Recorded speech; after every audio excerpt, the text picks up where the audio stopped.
우파 대법원, 좌파 헌재 정면 충돌했다. 파견 판사들 전원 출세한다는 이야기까지 나왔다. 이게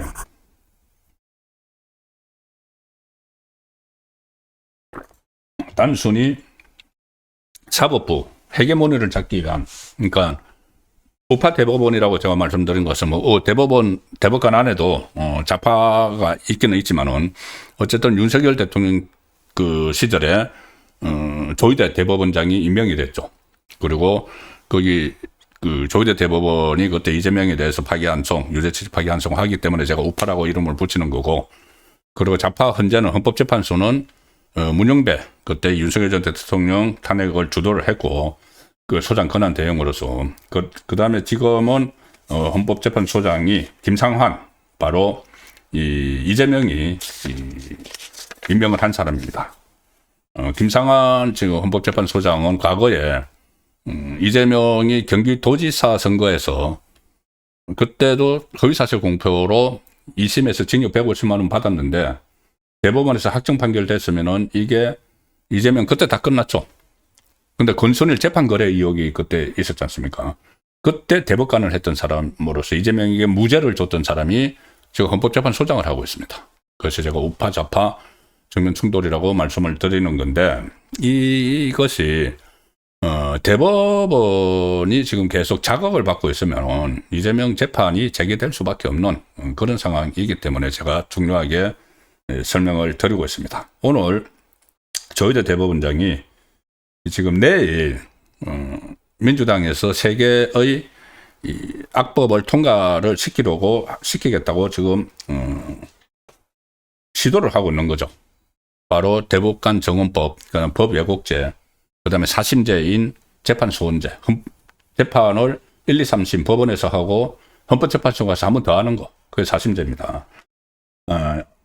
이른바 사법개혁 3법, 자기들은 사법개혁이라고 부르지만 사법개악입니다. 24일 내일 처리를 추진하고 있는데, 여기에 대해서 조희대 대법원장이 오늘 출근길에 기자들하고 만나서 강하게 반대를 합니다. 계속 그렇게 해왔죠. 근데 이게 이제 행동으로 나와야 되는데, 오늘 조희대 대법원장은 80년 가까이 이어져온 사법제도의 틀을 근본적으로 바꾸려고 한다. 마지막 순간까지 국회를 설득하겠다. 이거 설득해서 될 일이 아니죠. 행동으로 해야 되는 거죠. 행동을 할 수 있는 게 딱 하나 있습니다. 사법부에서 할 수 있는 거, 이재명 재판 재개죠.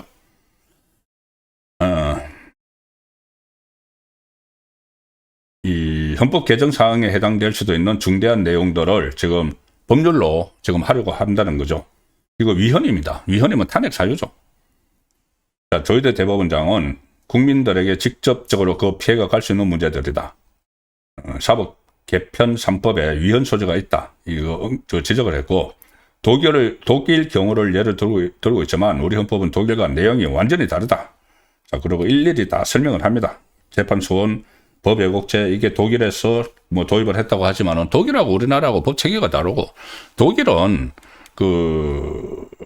딱 그렇게 명시가 되어 있습니다. 연방헌법재판소가 헌법상 연방법원의 우위에 있습니다. 근데 우리나라는 그게 아니죠. 그런데 그러니까 우위에 있으니까 한번 더 들여다보는 건데, 우리나라는 그 대법원하고 헌법재판소가 서열이 없습니다. 그런데 이 헌법재판소는 좌파가 접수를 하고 있기 때문에 이재명이 그것도 한 번 더 시키려고 하는 거죠. 이게 완전히 이재명 맞춤형입니다. 세계의 그 방탄 장치를 만들어 놓은 거죠. 유죄 취지, 그때 14인 체제 대법원에서 이재명의 선거법에 대해서 유죄 취지 파기환송을 하니까 이게 깜짝 놀라가지고 대법관을 더 놀려서 자기가 막 임명을 하려고, 이재명 임명을 하려고 하는 거고, 그것도 못 믿어서 이 헌법재판소, 좌파로 장악이 돼 있는 헌법재판소에 또 한 번 맡기려고 하는 거죠. 그것도 못 믿어서 법예곡제 만들어서 판사들도 처벌할 수 있는, 자기에게 불리한 선고하면은. 이게 완전히 이재명 맞춤형을 하고 있는 겁니다. 이게 이재명 맞춤형인데 왜 민주당에서 이렇게 적극적으로 나서느냐? 일단은 이 공동 운명체죠. 잘못하면 정권이 무너지니까 공동 운명체이기 때문에 그렇게 하고 있는 겁니다. 자기들 정권을 지켜야지 뭐 헤게모니 다툼을 하든지 할 수 있으니까. 법 예곡제 같은 경우는 이 민주당 내부에서도 위험하다는 지적이 계속 제기되어 온 법이고, 판사나 검사가 특정인에게 유리하거나 불리한 결과를 내기 위해 법률을 왜곡하면 10년 이하의 징역 또는 자격정지에 처한다. 이런 게 내일 통과가 됩니다. 지기현 판사가 지금 정말 그 무죄 선고를 해도, 아무런 무리가 없을 법한 그런 선고문, 판결문을 내놓으면서 무기징역을 선고를 했죠. 윤석열 전 대통령에 대해서. 이것도 저는 법 왜곡죄가 두려워서 그런 것 아닌가는 생각까지 합니다. 심지어 지금 일각에서는 이게 선고문을 쭉 보니까 이게 처음에 무죄로 선고문을 쓰다가 갑자기 바꾼 것 아니냐, 이런 말까지 나옵니다. 그 정도로 이게 엉성하다기보다는 결론하고 내용이 안 맞는 점이 몇 개가 있죠. 그리고 이 비상계엄이 아주 치밀하게 계획을 세운 것으로 보이지도 않는다. 물리력의 행사를 최대한 자제시키려 했다. 실탄 소지나 직접적 물리적 폭력도 행사하지 않았다. 대부분의 계획이 실패로 돌아갔다. 그 조은석 특검은 윤석열 전 대통령이 한 1년 전부터 국회를 무력화해서 장기 독재를 하려고 시도를 했다고 했는데, 지기현 판사는 아니야, 그게 아니고 12월 1일 날, 12월 결정을 해서 12월 3일 날 한 거야. 그리고 장기 집권을 하려고 한 게 아니야. 이런 식으로 이야기를 그 선고문에 적어놓고는 유죄를 선고를 했기 때문에, 무기징역을 선고를 했기 때문에 일부에서는 처음에 이게 선고문 흐름을 보면은 무죄를 주려고 한 것 같은데 갑자기 바뀐 것 아니냐, 그 말까지 나옵니다. 그래서 지기현 재판부 3명이죠. 혼자 하는 게 아니고 셋이서 아마 격한 논쟁을 벌였다는 이야기가 들리고 있고, 결과적으로는 법 왜곡죄 이런 것들이 두려워서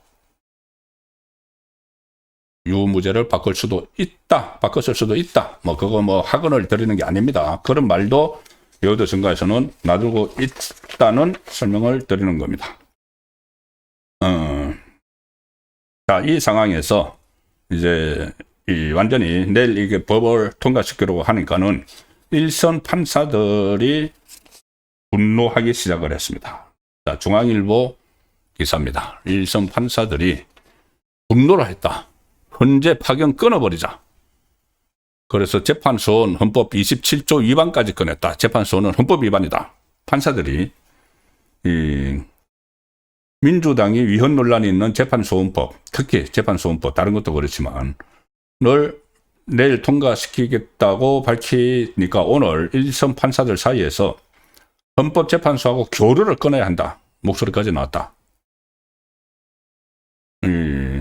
사실상 이게 사심제죠. 헌재는 법원에만 부여된 사법권을 획득할 수 있는 재판소원 도입을 수건 과제로 삼아왔다. 자, 이 재판소원은 사심제니까 이재명에게 안전판이 되는 것이고, 지금 이재명이 임명한 헌법재판소장 김상환, 이재명에게 과거에 무죄 준 대법관 김상환은 헌재의 수건 사업을 해결할 수가 있으니까 이해가 맞아 떨어진 거죠. 이재명은 안전판 말은, 김상환 헌재소장은 수건 사업 해결.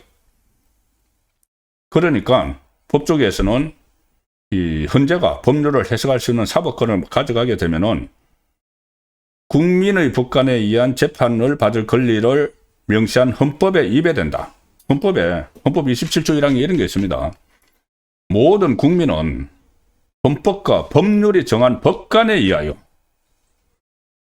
법률에 의한 재판을 받을 권리를 가진다 되어 있습니다. 헌법재판소 재판관은 헌법상 법관이 아니죠. 그래서 재판을 심사할 수 없다. 사법권은 법관으로 구성된 법원에 속한다는 헌법 101조 1항을 근거로 사법권은 오직 법원에 부여했다고 보는 것이 타당하다. 그러면은 이 법은 위헌이죠. 그대로. 그래서 이제 그 판사들이 뭔가 이제 저항을 해야 되고 하니까는 들고 놓은 것이 이겁니다. 헌재의 판사 파견을 중단을 하고 파견 중인 판사들이 철수하는 조치를 취하자.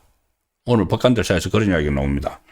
이 법원은 이 헌법재판관을 보좌하는 헌법연구관을 판사들로 구성된 헌법연구관을 파견을 하고 있죠. 헌법재판소에. 현재 기준으로 그 헌법재판소에 파견된 판사들은 부장판사 1명, 평판사 8명, 9명인데 재판소원이 도입되면은 헌재가 헌법조항을 정면에서 맞서게 되는데 여기에 판사가 투입돼서 일을 봐줘야 되는 거죠. 그러면 안 된다. 철수하자. 법관이 파견 가면 헌재에서 제일 어려운 보직을 맡아서 헌재 결정문 초안 작성 같은 핵심 업무를 맡는데 이 헌법연구관에서 판사들이 빠져나오면은 헌재는 타격을 입게 된다. 그래서 지금 두 개의 이 조직이 완전히 대치를 하고 있는 상황에서 판사들이 법원 쪽에서 분노를 하고 있는 겁니다. 그래서 전부 다 철수를 해버리자. 헌재에서 철수를 하자. 헌재 그럼 기능이 마비될 거야. 이 상황까지 옵니다. 이것도 정권 말기적 현상이죠. 정권 초기에 저런 일이 일어날 수가 없는 겁니다. 근데 이재명의 사법 리스크, 재판 리스크하고 맞물리니까 이런 상황이 나오고 있는 것이죠.